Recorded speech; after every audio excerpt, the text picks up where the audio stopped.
Hi guys, welcome to Sick Conversations. It's our first episode of the year and in our new studio. Clap for us. Well, since we are pretty much still at the beginning of the year, well, at least for me, we thought our first conversation should be on career, because most of us are setting goals. We are trying to improve ourselves in different ways. So we have a special guest. This is Joy. She's my should I call you my baby sister? She's my baby sister, my friend, everything. So Joy has been very supportive to me throughout my sickle cell journey, and she's also, our number one fan when it comes to this podcast. So I thought Joy would be the best person to talk to about career, because she moved from a proper 9-to-5, right? Yeah. And then started virtual assistant. Yes, a virtual assistant. Anyway, you will introduce yourself properly, but the point of this conversation is to, because every time a warrior falls sick, if you're in school or you have a job, you end up getting thrown off, and then even the bosses feel like you're very inconsistent. And we thought it would be like a good way for you to show us how people can have remote jobs, because it's now like the in thing. Yeah, it's the thing. So you could maybe tell us a little about yourself, your history, what made you think about moving from 9-to-5 like everyone else, and then what led to the virtual assistance thing. Okay. So start with your name My again. name is Joy. My name is Joy Aliba Edumu, and I'm a virtual assistant. Basically, that's it. I don't know if I should go into too deep, but that's basically it. Okay. Yeah. So did you start as a virtual assistant? No, I didn't start as a virtual assistant. I think my biggest issue coming out of campus was a job. Yeah. We graduated school in 2019, and then I was like, sis, I was on your case. Yes, my resume here. You girl, I want a job and all those things. Yeah. And when I got the opportunity to work at Cola, I was very excited. But I realized I was not comfortable because I was not going to grow outside that. So I just felt like I needed to pivot, and I turned on my Facebook job notifications. Okay. So I'm on Facebook. Wait, there's Facebook job notifications? Yes, there is, you guys. Now I'm telling you because I looked for jobs. That's how it's a bit embarrassing for me. Okay. So companies that have business pages normally post their jobs. Yeah. And then they turn on Facebook job notifications, and if yours are on, Facebook will alert you. Okay. But people don't know because everyone is all about LinkedIn. Yeah. So I turned on my Facebook job notifications. I'd be getting random alerts and all those things. Yeah. I apply for the gigs. Some I don't get called back. And then I saw Bebu was looking for an assistant. But the role was basically social media. You're going to do this. You're going to write captions. You're going to schedule content. Yeah. I'm like, but Alibajo, you can do can these do things. this. So I applied for that job, and then she got back to me like some random day, like on a Saturday, and then the email had even gone to spam. But when you're desperate, you check spam. You check the one after spam. I don't know what's there. I know. You check all those places. So I decided to check my spam. When I checked my spam, I saw like an email, and she's like, Joy, I'd like to have an interview with you on Sunday. Wow, that was fast. So yes, so the interview was on Sunday. Sorry to my past employers, I went to their office on Sunday. Did they know this? They didn't know. Now they're going to know. They're going to know. I used their Wi-Fi at their office. Sunday nobody works. Honestly, who's going to have an interview on Sunday? Right? It was Sunday around 6 p.m. Yeah. Okay. And I think that's like, 3 p.m., 7 p.m. EST, depending on daylight saving. So we had that interview. It went very well. That woman is called Jocelyn. She was so sweet. She was so nice. I was like, okay. So you can know when you've gotten something. I knew I'd gotten that car gig. I was like, okay. So she told me, I'm going to be paying you like this, what, USD. At that time, it was even very low. It was like $5. What? But you guys, $5, then you calculate the hours. It was some good money. So I'm like, I'm getting this job. I slept. I called my mom. I tell her, Mommy, I had the interview. She's like, hey, okay. But you know parents. Yeah. And now how they don't trust these online things, especially our parents. And also, it was not even before the whole remote situation. Exactly. Like, it wasn't a thing Yeah, yet. we hadn't, COVID hadn't even hit. I don't think so. No, it had not. So I got that job. I wake up Monday morning. She has already told me, Joy, welcome to... Wait, you had the interview on Sunday? Yes. And then on Monday? So Monday morning, auntie, because for them now it's like Sunday night. So she sends me that. Okay. So I wake up. She's like, congratulations, welcome to the digital market. What you're going to be the virtual assistant. You're going to help me like this. She sent me my job description. She had already invited me to their workspace and everything. Wow. So I worked for like the first week in Gamonbuke. I'm like, will they even send my money? I'm not trusting anything. Being Uganda. Yes, it took my parents 2 years to actually believe like, okay, you have a job, you have people you speak with abroad, you work at night and everything like that. But then it became very tiring, juggling, I would do my 9 to 5, then at 5 I ran home and then turn on my laptop and work like up to midnight. Wow. Midnight 1 to sometimes depending on what the workload is. But she was so nice. She is so nice. I won't talk because she's still alive. She is so nice. She taught me everything that I know. She used to offer us courses and would tell us, please watch these videos, please go through this course. And when you bill your hours, she pays you for that. She would train you and pay you. But then all of a sudden, she went through something traumatic and then she closed the agency. Okay. So when she closed the agency, now we are left there. Well, my friends, we did have gigs, but she had taught us so much. I felt like, and she told us, you can, if you guys created any content here, take it, use it on your portfolios and everything. She took a break like for a year. She did her own things. And then I decided now, I said, oh, why? Let me go and look for these gigs myself. So something that I realized when I got that job, there's an online community of business entrepreneurs that most especially us, I think in African countries, we're not aware of. The way we use social media here is very different. We use it to post, and we have gone out, we have gone partying and stuff. Guys abroad, guys abroad are not sleeping. They are posting about their businesses. They have a business page, then they have their own page, but they're very, very, very serious about social media compared to us who just wake up in the morning and say, guys, I don't know why it's hot today, post on your status, it's hot or something like that. But for them, they are very, very serious about it. So I realized there was a whole community about that. There are Facebook groups of people all the time posting, hi guys, I need a virtual assistant to help me do all these things. So she had already shared with us all those Facebook groups where all those online entrepreneurs are, because that's for her where I should be getting clients for her agency. And that's how us who were helping her run it. You get? Wow. Yeah. So, okay, let's first backtrack a bit. You got the opportunity. Yes. Then you found that it was draining. Yes. Then you decided, you know what, let me quit.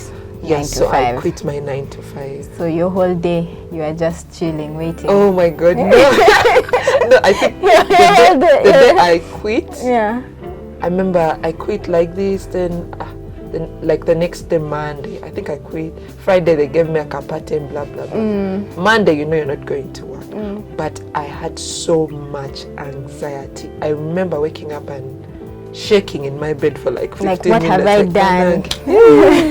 This is how I hear. And then the person don't reply to me. I'm jobless. I have to go the other side. And start telling these people, you know what? But I just trusted my gut.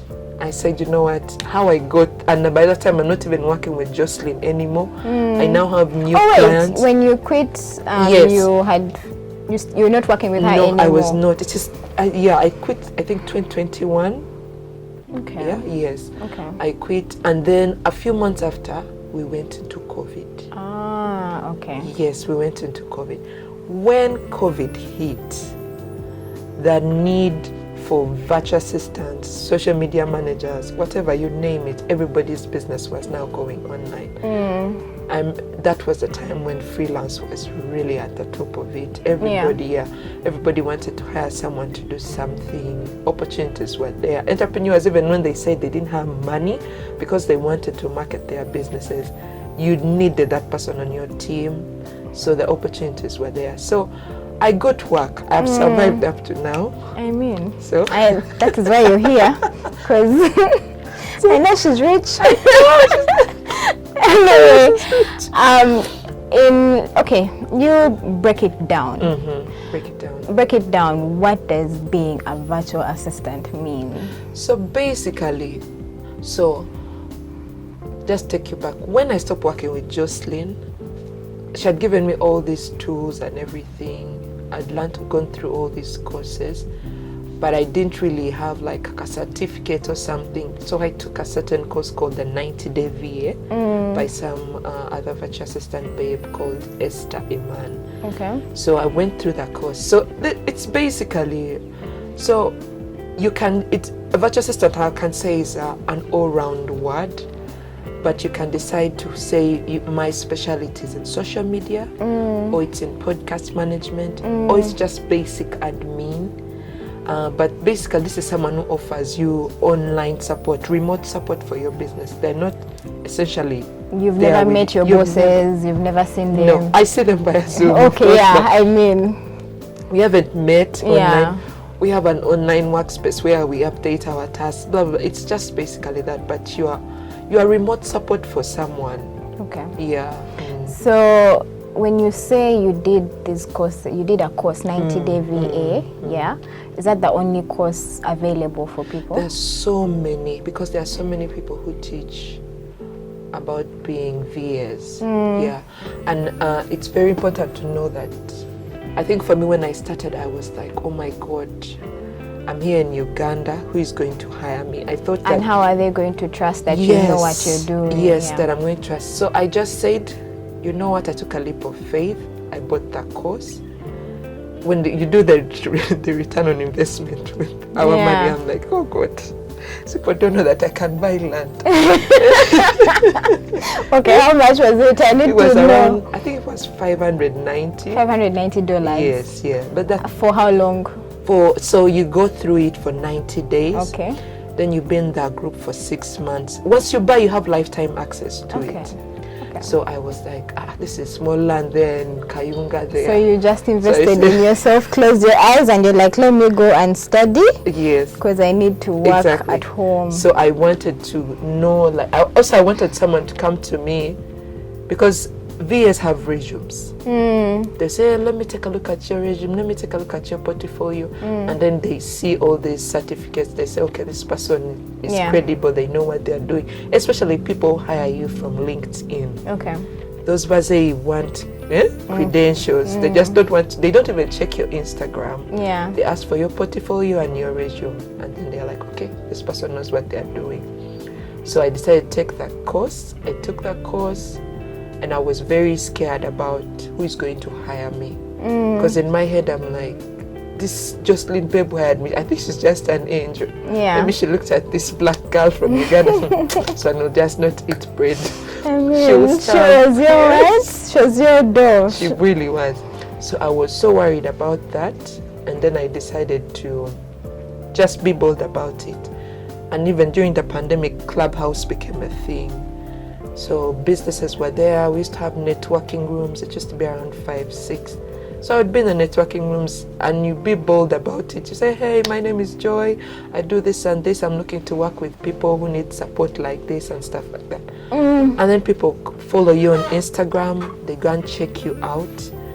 and they book a discovery call, and that's how I got my first client from there for podcast. I've worked with her for over now 2 years. Wow, that's amazing. Yeah, so I've worked with her, I've helped her with her podcast and everything.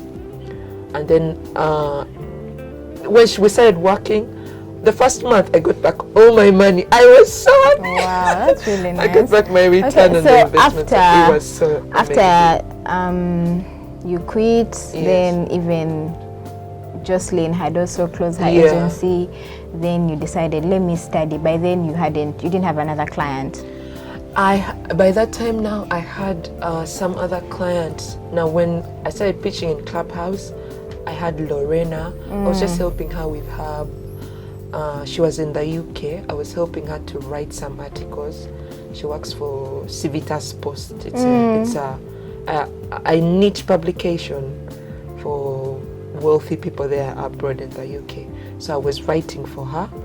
I had her, then I had some other babe like this who I was also helping. So basically that was it. Yeah. But I wanted to branch into doing podcasts and stuff like that.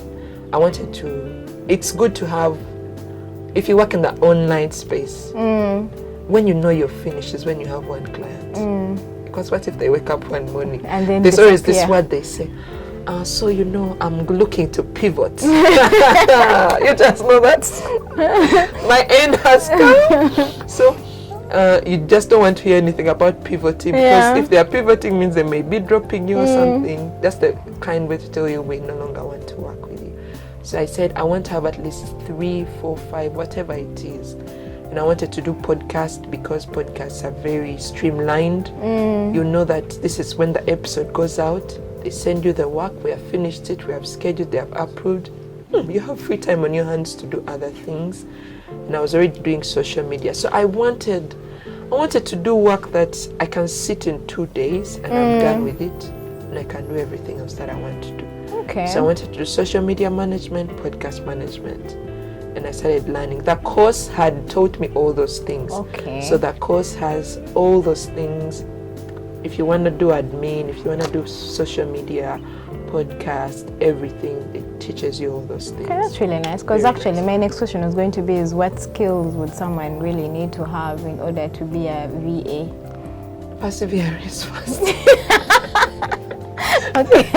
First of all, I think you have to be bold. Yeah. First, I would say the first thing you need to have is to get over social anxiety and this idea that I'm in Africa, I'm in Uganda, nobody is going to hire me. Immediately you start thinking like that, you're 10 steps behind. Because there are people in the Philippines who do what I do, and then there are also people in other African countries. Once you get into all the Facebook groups, there are people around the world doing all these things, even in the US. So that would be the first step. But the skills, I'll just say, if you have graduated school, you can be a VA. Yeah. You know English, and you know we're an English-speaking country. Yeah. You're very, I would say also organization. Just be organized, because you can get lost in translation, trying to keep up with. How do you manage? Actually, speaking of that, how do you manage multiple clients? So for me, like I said, my goal is to ensure that you don't have one client. That I don't have one client, and then I try to have clients who have project-based work. Okay. So like recently, I have a client. Currently, I have a client of mine called Lee. I help her with her social media. A few days back, I sat down for 2 days. I created all her content for the month. I sent her for approval, her captions, her everything, and we scheduled it out. The reels, I have reminders, maybe it's time to post the reel and stuff like that. Then the podcast client, we have a schedule. So I want people who have a certain sort of schedule so that I can plan I can work around that. So for me, that's it.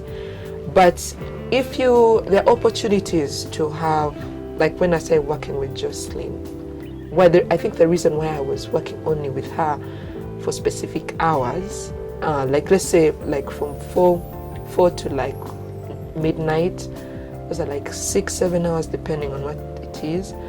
the reason is it's because I needed to be there because there was so much communication. She had an agency. People are asking for this. Someone is saying, I need you to change this. I need to change this. So you have to be hands-on. So I would say that sort of admin work requires you to be there all the time for a specific amount of hours. And some people like that. Yeah, For me, I kind of felt like, okay, if I get an admin client like this, then how will I do these other things that I want to do? But it's also very possible because as long as you're organized, you manage your time, and just being here, because we're on the other side of the world, it gives you an upper hand. So for me, my thing is, I never want them to wake up and I haven't done what I promised. Yes. So I'm always like, you have these things in the morning. So when they're going to bed, if it's a podcast episode, if maybe they sent it late or I'm the one who was delayed or something like that, I make sure that, hey, when you wake up, everything will be there. But once you work with people, I have clients who no longer even if I send them work to look at, they don't even look. They're now used. So you get into a rhythm, and then there are different tools like ClickUp, all those things. You get organized and manage yourself and know like, this is Jocelyn's work, this is Josie's work, this is Joy's work. Put reminders, but you have to be your own boss. Yeah. So you have to really speaking of the other side of the world, okay, from also knowing you, madam, you awake the whole night. You awake the whole night. And the fact that you're even here during the day, I'm in shock because I know you work at night. Are you saying that the better opportunities are based in the US and that side of? So now when night things had started stressing me, I used to be like, oh my God, I want a client in the UK because our time zone are very close. But then I realized most of the outsourcing is from the US. UK is there, but it's not very loud like the way it is in the US. Okay. So I said, you know what? Let me stop all these things. What am I doing at night? So who are you going to be cooking for at night? That means she's single, guys. Just so you know. Tell me, what's stressing you? I'm like, you know what? Let me do what I have to do now. If there's time for us to pivot, we shall change. So I said, I decided to change my mindset because I was missing out on opportunities. I'm only looking for someone who's saying, hey, I'm in the UK. Yeah. And I'm like, but I can do all these other things. So I said, let me work with what I have. And if someone comes and they're in the UK, well and good. If they don't, So why I'm speaking of the night routine is because the one of the side effects of having sickle cell is insomnia. We don't sleep at all. I think I was telling Peace the other day that every day at 3 a.m. I'm awake. Like I sleep at 9. 3 a.m. Nothing is going to wake me up. By 3 a.m. I'm going to be awake and I'm going to stay awake till like 7. And then I have to start my day. And now, you know how we have our warriors group? Yes. They even have a whole roll call routine, like who is awake at night, and then they chat the entire night and keep themselves, company because everyone else around you, for them they're sleeping, like dead asleep. It takes so much for you to actually get your full 8 hours of sleep. That's why everyone laughs at me when I say by 7 p.m. I'm asleep because if I don't sleep at 7, I'm not going to sleep. I'm going to stay awake. So do you think because of that side effect we can take advantage of such opportunities? Yeah, I think if you as you said, if you're able to stay awake, you can definitely do that. For me, during that day, I have my whole different schedule that I do. Immediately at 3, 4, 5, my brain is already telling me, guys in the US are waking up. It's now 7 a.m. So now I have to start saying, how do I start planning my day around that? So it's very possible. So do you have issues of burnout? Yes, sometimes, especially when people delay to, maybe the client has delivered. So my current schedule at the moment for the clients that I hope, from Wednesday, Thursday, those are the days when the episodes go out for the podcast and stuff like that. So if someone hasn't sent me something by Friday, I'm like, whew, I'm messed up already on Monday. Because on Monday, now I have an admin client. I only help for a couple of hours, but Monday is so hectic. So she can always say, Joy, today I think I want you the whole day or something like that. But now remember, these people whose work is supposed to come out on Wednesday and Thursday, they're now telling you, Joy, good morning, I apologize. My child over the weekend or something like that. Yeah. And they're very kind and very sweet. I'm so sorry about this. Is it possible? What? And then you say, okay, don't worry, I'm going to do this for you. Then you have an overlap. Yeah, now you have an overlap. But on good days or weeks, when someone tells me I recorded like 4 episodes of mine, I'm like, I'm so excited. Okay. So that means I can sit down and then edit out everything. So burnout is there if you don't plan your time.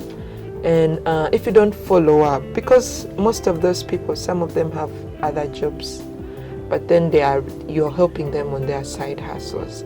So you need to remind them, like, hey, you need to send me the organize. work. Yeah. Organize, like as long as organize and schedule. Yeah. Well, I think you've really, given us the light. And I really hope, the warriors out there can pick up from this conversation and also see, because it's very unfair to apply for a 9-to-5 job and then when you get into a sickle cell crisis, you come back and your job is not there. Or basically keeping a job is very difficult the whole of January I was sick. If I'm not self-employed, who would keep me? I'm telling you. I don't think anyone would keep me.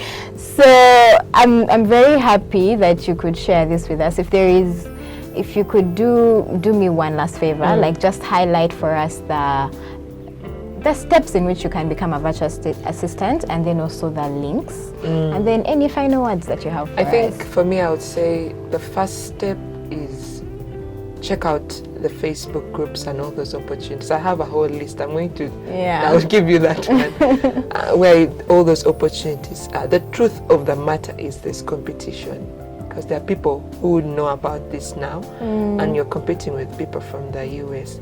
But it's very possible for you to get those opportunities, because there will always be someone who wants to work with you. Yeah. How many people do what you do, sister? That's true. And that's true. Everything, there's competition. So you just have to be about it and be like, you know what? My prayer, whenever I hop on a Zoom call, I'm like, I don't want someone to see my Ugandanness. Please, I went on a Zoom call. We have a networking meeting. and we are only, and to tell you the truth, I am the only black person. And to make matters worse, my accent is different. So I'm like, please let me first put this US accent on. I know, right? Immediately, they know me at home. When they hear the accent has changed, they're like, it's getting business. So I pray that when they see me for the work I can do, not for, you're in Uganda, you have this thing, and Nigerians have spoiled work for us. They're like, you're from West Africa? I'm like, no, I'm from East Africa. Is it near Nigeria? Oh my God. Oh my God, these guys are killing us. So I would say, get into the groups. First, study the environment. Assess if this is something you want to compete for the gigs with. Then get a course. Go get a course. If you can afford a course, get a course and do all those things.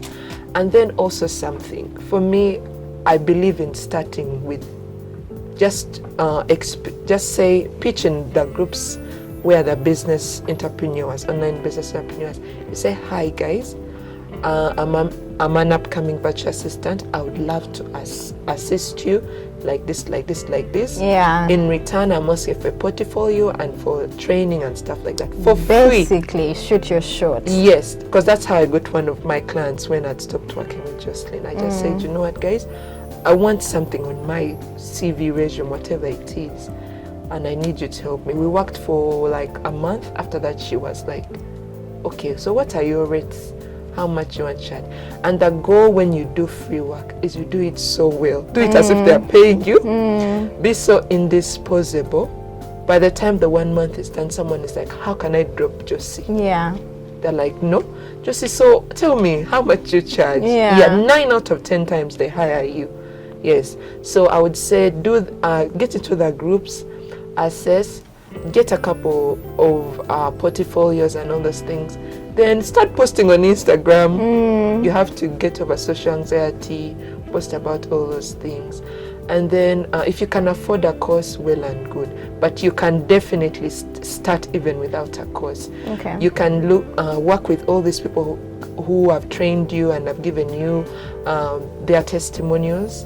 You can find someone who can offer it to give you that work. But the thing is, why I say that course is important is the training, certain things, and all those Plus things. also the skills you and get. then everything from social media management to podcast management, whatever it is, admin, is on the internet. Yeah.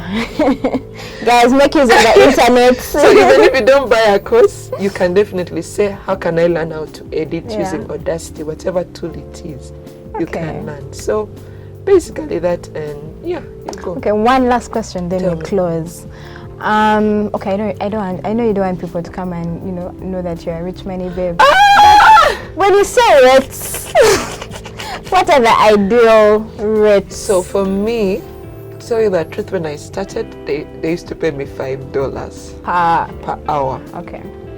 So I was doing like over 8 hours times 5. So I'm like, okay, that's like $40. That's like 5 times in a week. That's like 200. So that's not bad. That's not bad. Yeah, that's not bad. That's not bad. But you know that in business or in anything, people attach low rates to poor quality. That's true.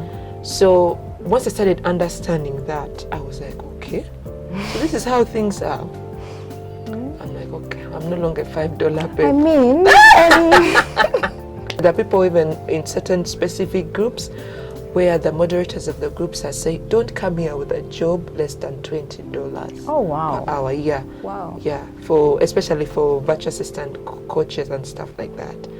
So there are possibilities for work, and then how you want to decide for packages like maybe social media and stuff like that, pricing, all these things that I'm telling you on the internet without even the course. I agree. So yeah, Well, but I'll definitely share with you the links for the groups and everything, and you can share with the warriors. Thank you so much. Thank you, Joy, for this very educative conversation, because I did not know so many things, and I think very many of our warriors are going to actually benefit from this. I'm so grateful.